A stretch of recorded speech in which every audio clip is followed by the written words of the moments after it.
Welcome to episode 7 of the Tailgate Sports Podcast. Today we're going to go over our Week 4 takeaways and recap, and we're going to give our NFL Week 5 picks, and then we're going to briefly talk about the Karl Anthony Towns trade.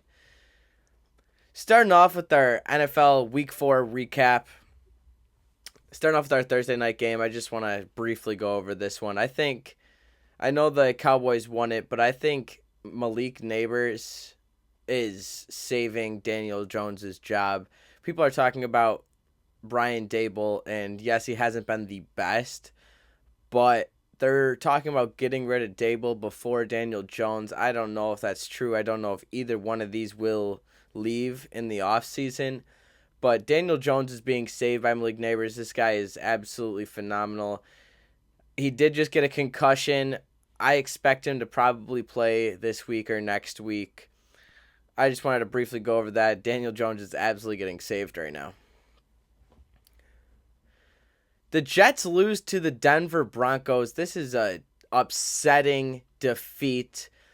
This is a team everybody said was going to be a cakewalk, and the Denver Broncos defense, they looked great, shutting them down. Aaron Rodgers had some real tough times. I know they went for it on fourth a couple times, couldn't convert. The Jets are cooked. This team just does not have a steady flow going. They are not consistent. Aaron Rodgers looks uncomfortable out there. They can't really work the mechanics in the game. Aaron Rodgers, he loves to try to get people off sides, and he can't even do that because their offensive line has been jumping and getting a lot of penalties. I think Robert Saleh, he's made some questionable decisions. It does fall back on the coaching a little bit. But this team, the players also need to be held accountable. They just don't seem like they're all in. And Garrett Wilson, he was just talking about how they don't do enough on offense. They don't switch it up enough. Players are visibly upset with the coaching staff, and I think they all need to get on the same page. I don't think just firing Robert Saleh is going to fix all your issues. I think this team has a lot to work out. It's still early. I'm not too worried, but I am panicking a little bit. The Vikings beat the Green Bay Packers with Jordan Love. They continue to look great. People could still doubt them, but this team is proving they are legit. The Green Bay Packers, I don't know what's going on with their defense. They have the 6th most pressure rate in the NFL right now, and they have the worst pass rush win rate. This is an issue. I know they have some big plays here and there, but this defense is struggling to stay consistent and struggling to close out drives. The offense, I know they'll get it together with Jordan Love and him coming back. They'll figure it out. Christian Watson went out, but they have a lot of pieces, and I know the offense will be okay eventually, but this defense really needs to get it together. The Bengals get their first win. It wasn't pretty. The defense is still bad, letting the Panthers give them 24. This defense, like we've been talking about, is absolutely horrendous. They can't get a stop. They're letting these bad teams put all these points up on them. They are 31st in run stop win rate this season and sacks per dropback. That is terrible. That is not going to help them win games. If this team wants to really turn it around and make that playoff push, which I don't think they have a good shot of, this defense needs to significantly get better. Joe Burrow, he even played well, and he has been playing well, and the offense has starting to look like themselves again. But even with this offense going out there and performing at an elite level, they are ultimately put back because of their defense and how bad that is. If you're letting the Panthers put up 24 points on you, that is going to be a serious issue against good teams. The Texans, I think we need to talk about. I don't think they are as good as we thought. The defense has been struggling here and there, and the offense just really hasn't gotten into the groove of things. Adding Stephon Diggs, a lot of people said this offense was the best offense in the league, and it kind of just looks like it confused the room a little bit. They really aren't sure who to go to, when to go to, and eventually I think it will click. You have the personnel, but right now it's not looking as good as what we thought it was going to be. Doug Peterson, after that game, after losing, made some comments about basically putting it on the players, saying we can't make the plays, and the coaching has been horrendous on this team. The play calling has been terrible. And with comments like that, you're going to have the locker room against you, and that's not something you want as a head coach, and that is threatening to your job. I could see Doug Peterson getting fired sometime this season.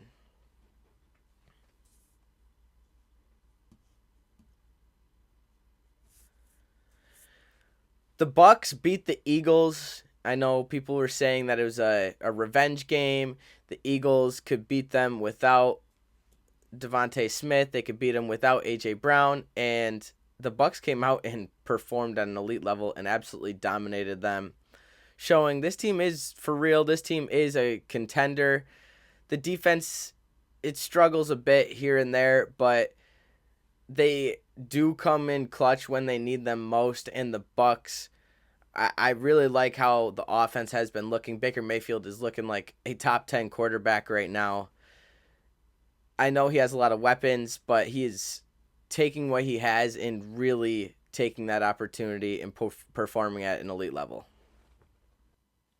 Patrick Mahomes and the Chiefs might be looking like they are in some trouble.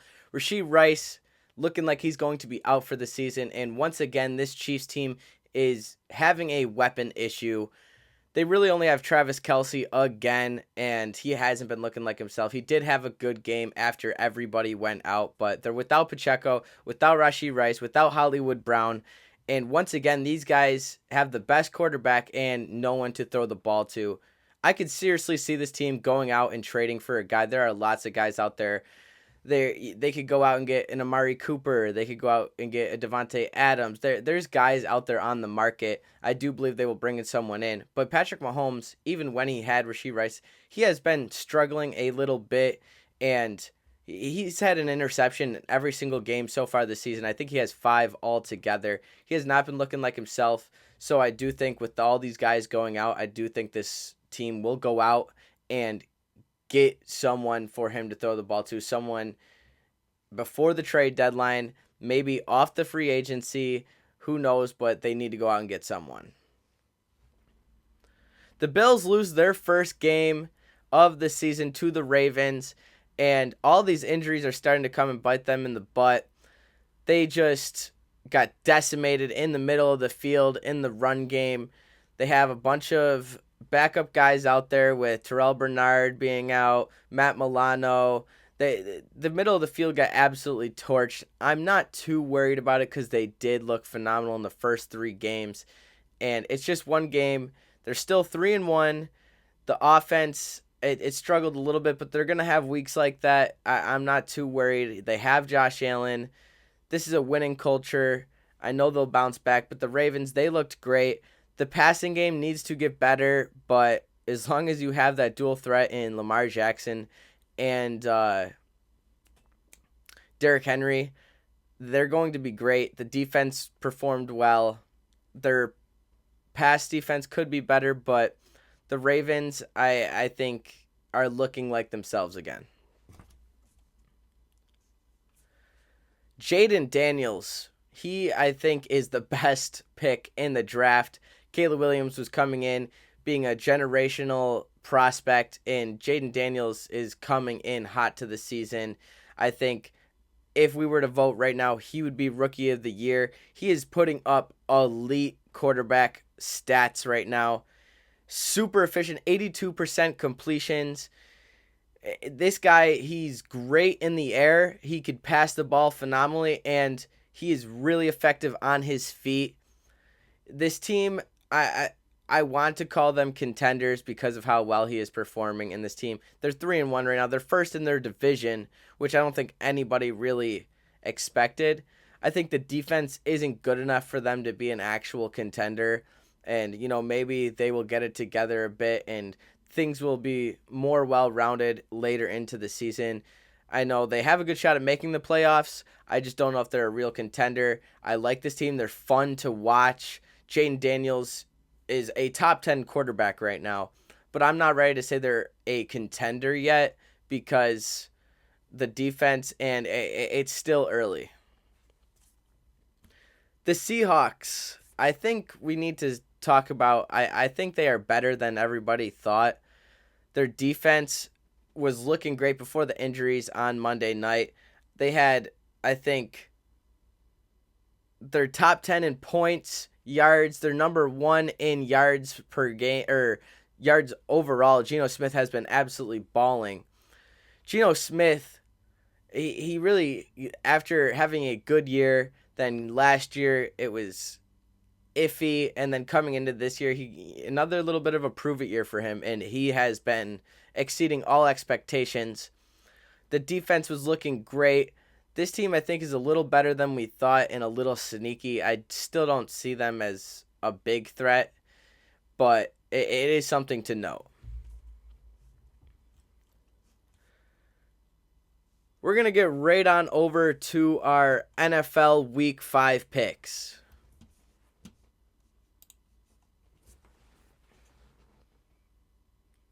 NFL Week 5 picks. Starting off with the Buccaneers and Falcons. I'm going to go with the Buccaneers here. They have just been phenomenal.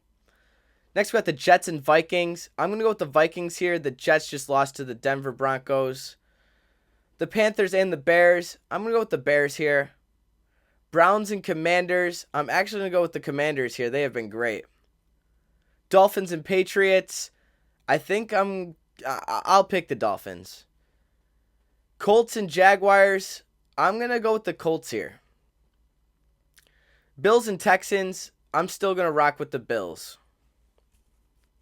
Ravens and Bengals. This is a big game for the Bengals, but I'm going to go with the Ravens here. Raiders and Broncos. I'm going to go with the Raiders. Cardinals and 49ers. Give me the 49ers. Giants and Seahawks. I'm going to go with the Seahawks here. Packers and Rams. I think it's going to be close, but give me the Packers. Cowboys and Steelers. Give me the Cowboys. Saints and Chiefs. I think this is going to be really close. I think I'm honestly leaning towards the Chiefs here. Or Saints and Chiefs. I think it's going to be close, and honestly, I think I'm leaning more towards the Saints. Those are our NFL Week 5 picks. We're going to head on over to our last segment. Karl Anthony Towns was just traded to the New York Knicks. They gave up Julius Randle and Dante DiVincenzo. I think it was a little bit much, and Karl Anthony Towns, don't get me wrong, is a phenomenal ball player, but this team was a hardy team. They played hard, and I know Julius Randle was injury-ridden, but Karl Anthony Towns has had some injuries as well. I think he played 62 games last season. The year before that, 29. He has been great, but in a playoff setting, with some of these guys, having him be their number one center, going from Hartenstein, who really played hard and could pick up on defense against these big guys, I think it's going to be a little harder for Karl Anthony Towns. I do think this does give him the edge, and it is ultimately a win. It's a win-win in my book. Both teams got better, but I do think the Knicks maybe gave up a little too much. Karl Anthony Towns, like I said, he's great, but is he going to fit this culture? Is he going to stay healthy? And in the playoffs, like I said, this is a big defensive team, and he's had some foul issues in the playoffs before. I think, with Thibodeau, I do think he could fix that and make him a better defensive player. He's got the big body. He's one of the best shooting bigs of all time, so I do think this is going to help them a lot. But the Knicks, I think, got a little better, and I think the Timberwolves, in my opinion, got a lot better. They have another floor spacer in Dante DiVincenzo, and Julius Randle, if he's healthy, gives this offense another dynamic. They still have a lot of defense on this team, so I'm not worried about that, especially with Dante DiVincenzo. He plays with heart, and he goes for everything. I do think that the Timberwolves definitely won this trade by a slight bit. They, like I said, they both win, but the Timberwolves, I think, significantly get better here. I am excited to see how this pans out, and I'm excited to see the season. It's finally time. I know you guys are probably surprised to hear about the NBA right now. It's right around the corner, so we are going to be having a lot of NBA content coming out as well. That is all for our episode. Thank you for tuning in. Tune in next week for episode 8.